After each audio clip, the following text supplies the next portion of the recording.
Welcome to the Respectful Divorce Podcast. If you're considering divorce, it's important to know that you have options for how you divorce.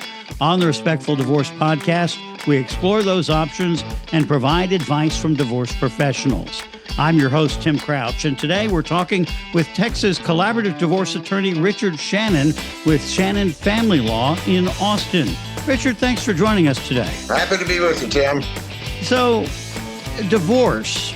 Yeah, never easy in any circumstance, but the litigation process in Texas and in the Austin area, what's it like to go through a litigated divorce in your area? Yes, well, families who have dysfunction in the family relationship, whether married or not, will wind up oftentimes in the divorce courts, because if there's a marital relationship and they want to end it, they must get an order from a judge. There's no way around getting a judge to sign an order. The question is, what's the pathway to get to that order? If a couple is unmarried, and increasingly we have over 30% of children are in families where the couple is not married. But if they're separating, they also need to go to court to get an order with respect to how the two of them are going to manage the children. The Constitution and the statutes of the state provide a court system, and we have an open court system, and it's a right of every citizen to go to court. So when conflicts come up in families, the default is, I guess I have to go to court to get a judge to do something. And increasingly, we're finding that as many as 60 to 65% of divorce cases and custody cases have at least one party without a lawyer. Oftentimes, though, both sides will get a lawyer. Now, the system is set up to be adversarial. Unfortunately, there's a long history behind that, and the history explains how we got into what's an adversarial system. The problem with adversarial is that it assumes that the parties in the lawsuit are enemies. And the last thing parents want and the last thing their children need is for the parents to be enemies. So the adversarial system is essentially a warfare of words, with or without an attorney.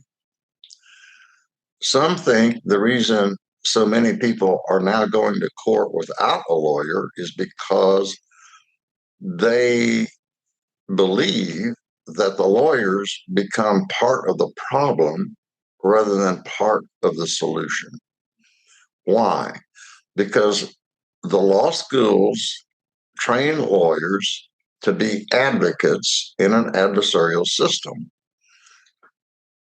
It was 25 years ago that a fellow named Stu Webb, who was a family law divorce attorney, got sick and tired of seeing the damage done to families by adversarial litigation, and he was a participant in it. But his consciousness told him, this is not right. This does harm to families. There's got to be a better way. In adversarial litigation, because people think it's warfare and there's something to lose, it's what some people call a zero-sum game. That a zero-sum game means if one has a win, the other has a loss, and nobody wants to lose. And because people fear loss, especially in the precious relationships between parent and child, and sometimes it has to do with money, it brings out the worst side of people. People become vicious. lawyers can become vicious.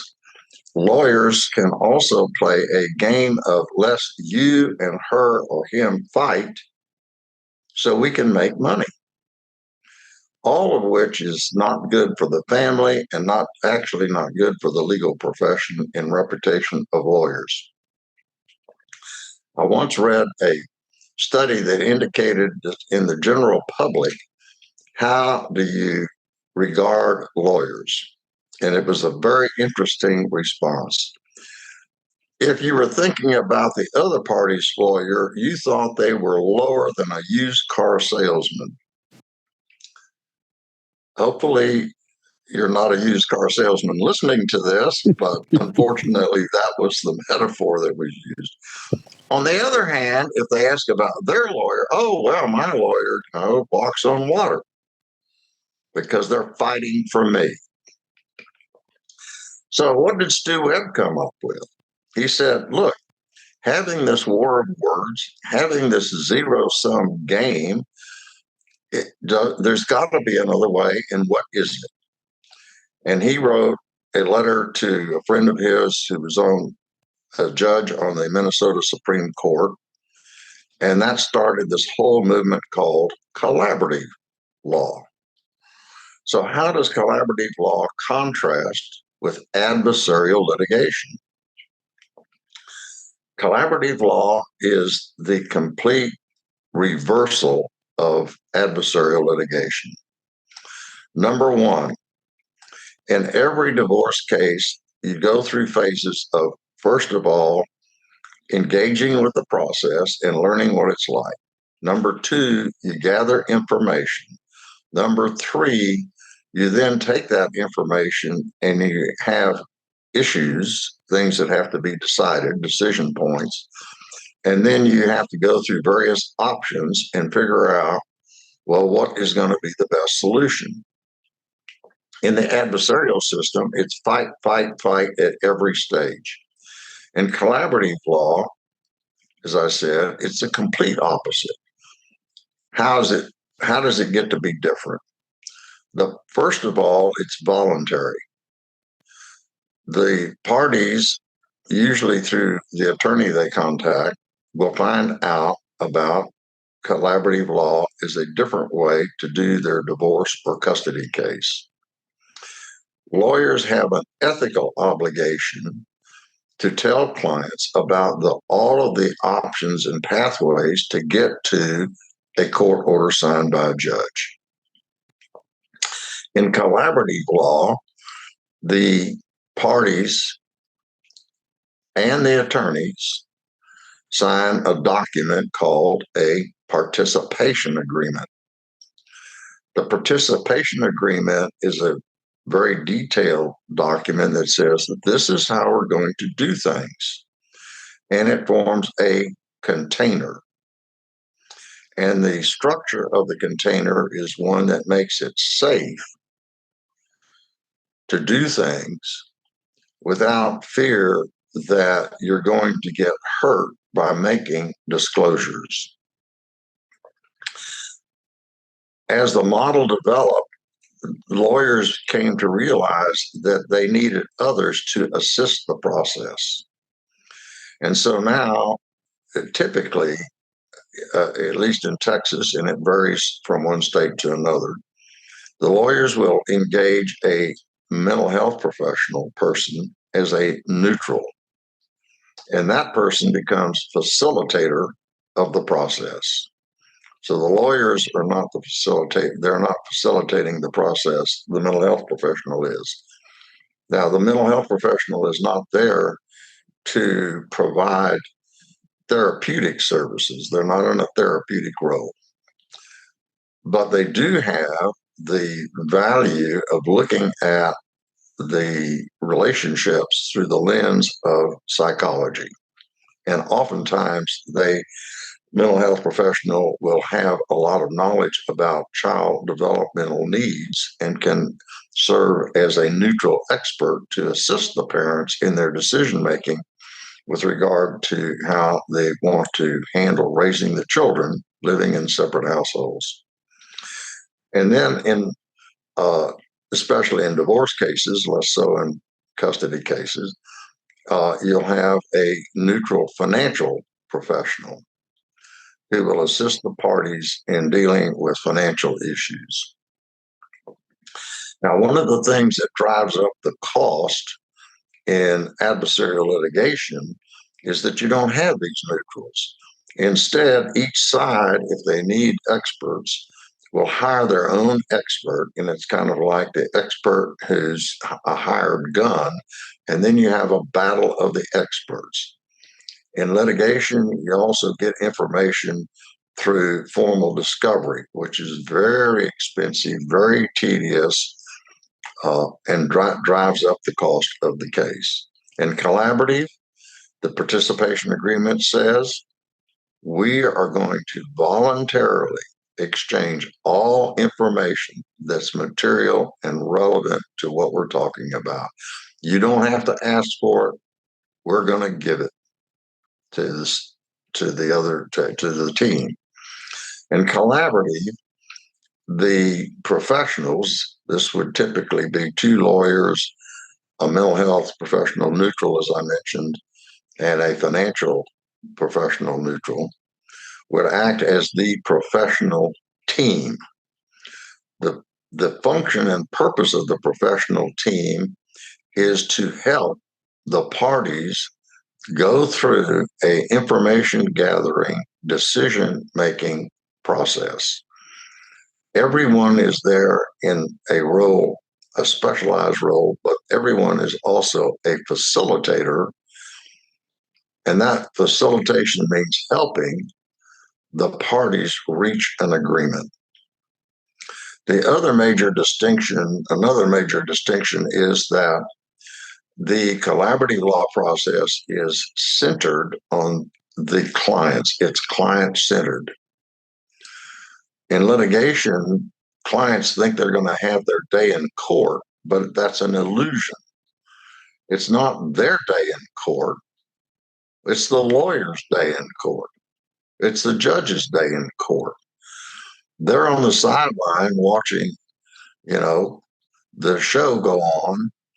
Other people are talking about things of great interest to them, where they're sitting on the sideline watching it happen.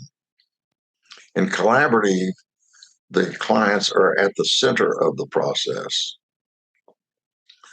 at every stage.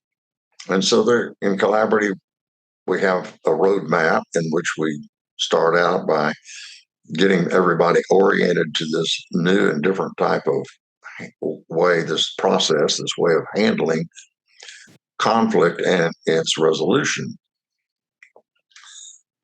And then we go through a stage of gathering information. And then following that, after you gather information, you say, well, here are the things that are decision points. Now, what are the various options? What are the various ways we can deal with this? And then you go through the various options and work through that and hopefully come down to the option that is optimal for satisfying the interest, the needs, the goals, and the values of each of the two parties. So we're not a zero-sum game. Rather, we want to expand the pie through creative problem solving. We do that because we ask the clients, because oftentimes people feel their interest, but they can't speak it. So part of the value of the professional team is to help people put down in writing, what are my true interests?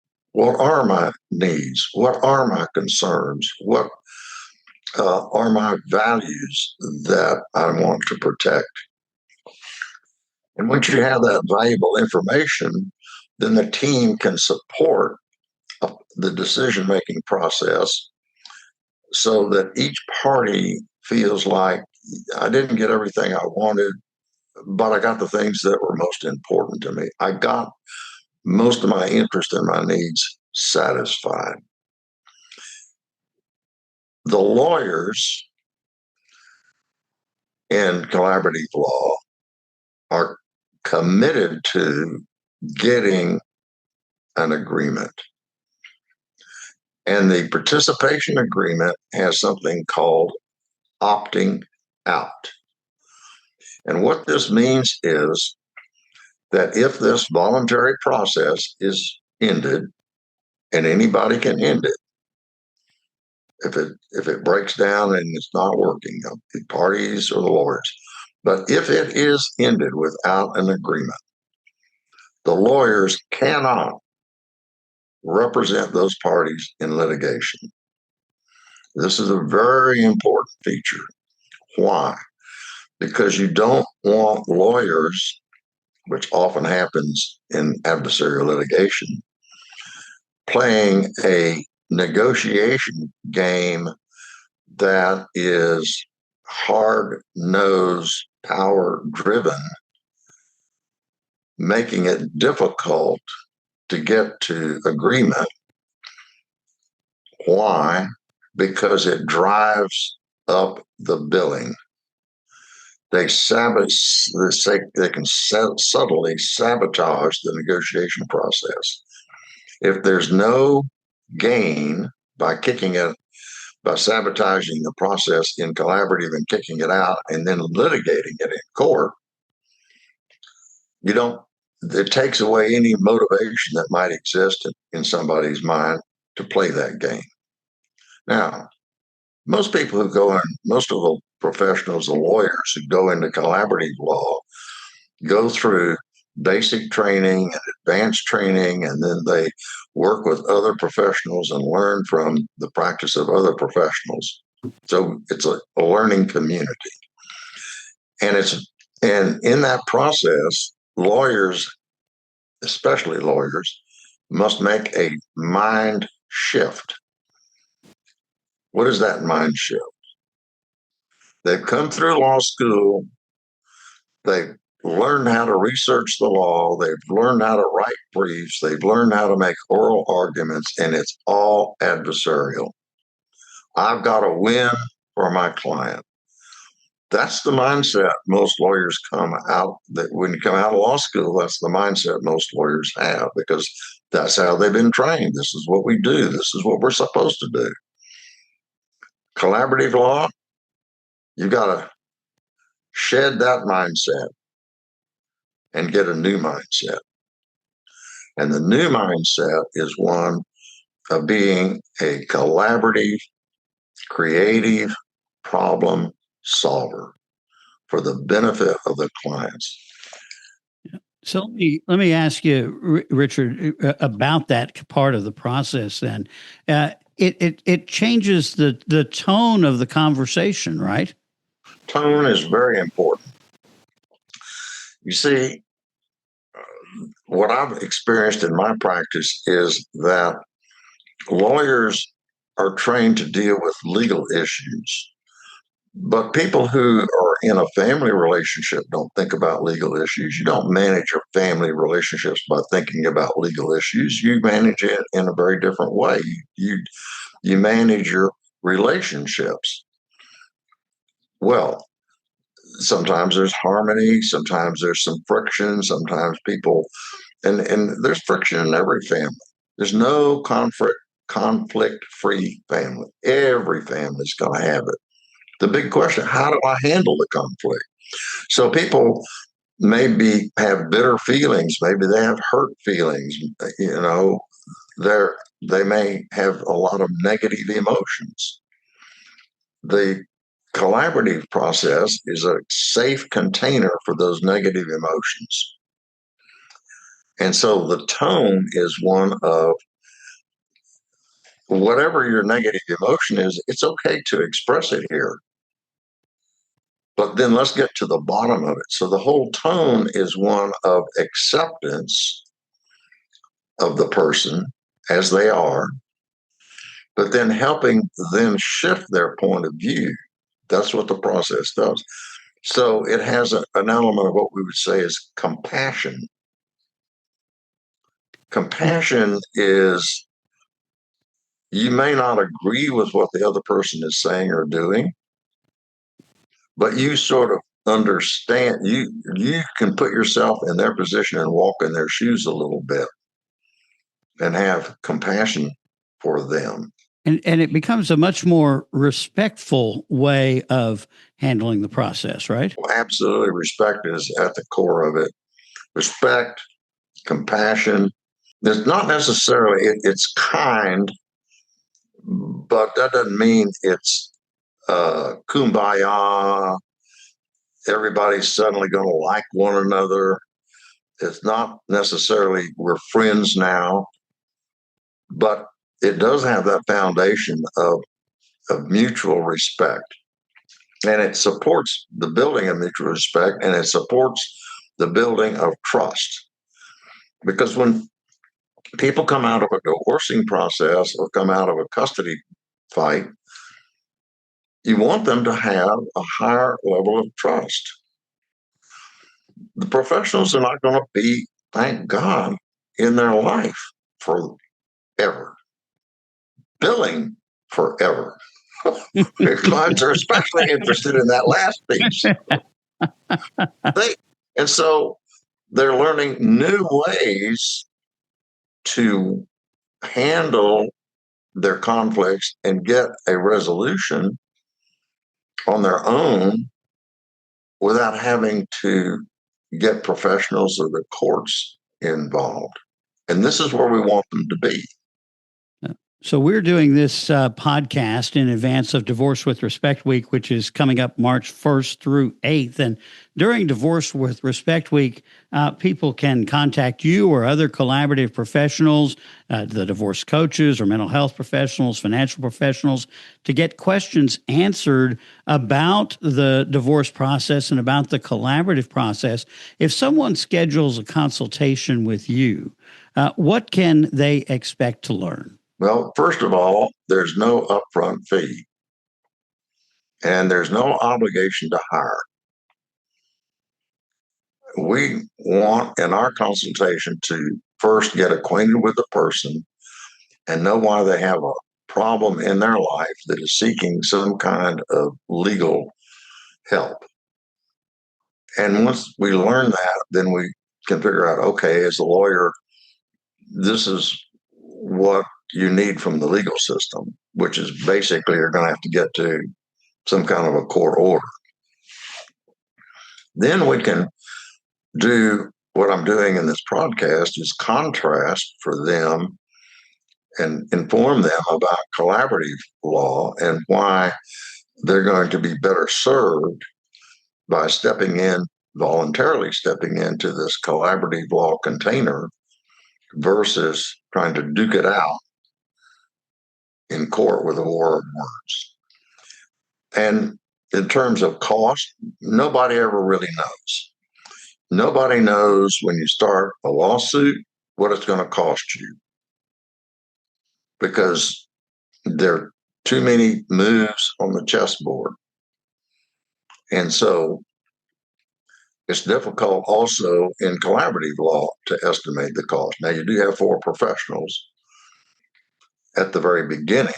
And so, unfortunately, there are a number of people who just don't have the resources to have four people involved.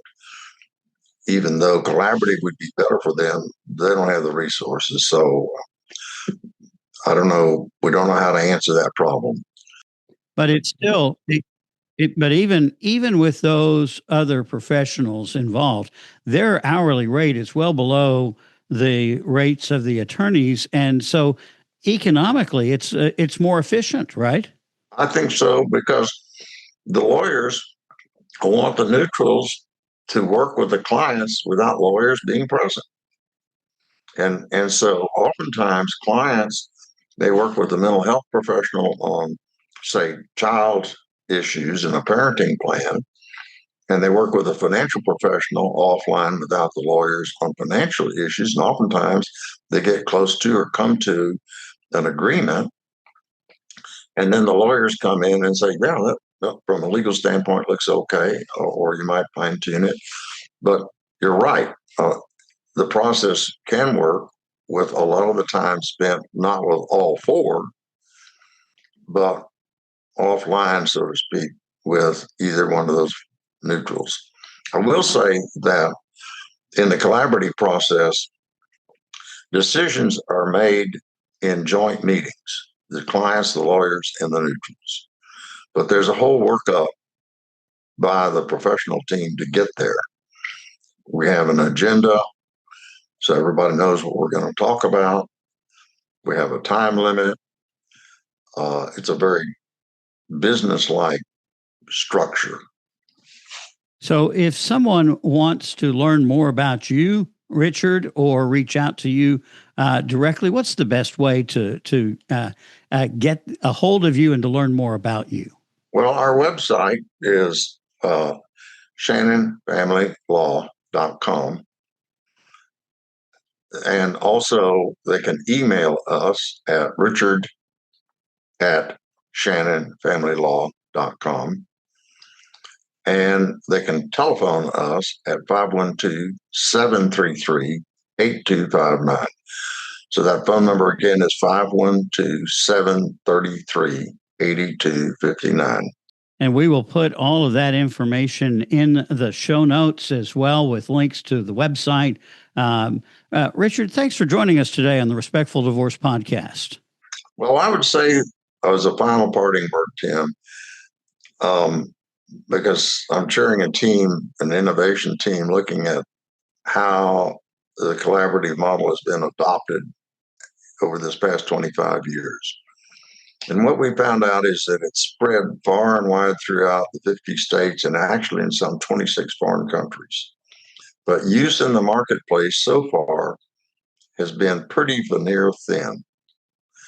We want to see this grow to, I would think it's conceivable it could be as much as 40% of cases or more could go into this process. So we're not only looking to build our own individual practice, most of us who work in this arena are wanting to advance what we call a movement, the collaborative law movement, so that the public comes to demand the collaborative law approach. All right. Well, again, thank you for joining us. Thank you for watching the Respectful Divorce Podcast. This important programming note that Divorce with Respect Week is coming up March 1st through 8th. During Divorce with Respect Week, you can talk to lawyers, divorce coaches, and divorce financial experts for free to learn more about the divorce process and your options. Simply go to divorcewithrespectweek.com to find participating professionals near you. Divorce with Respect Week, March 1st through 8th. For more information, that's divorcewithrespectweek.com. I'm Tim Crouch for the Respectful Divorce Podcast, reminding you that collaborative divorce is a better way to untie the knot.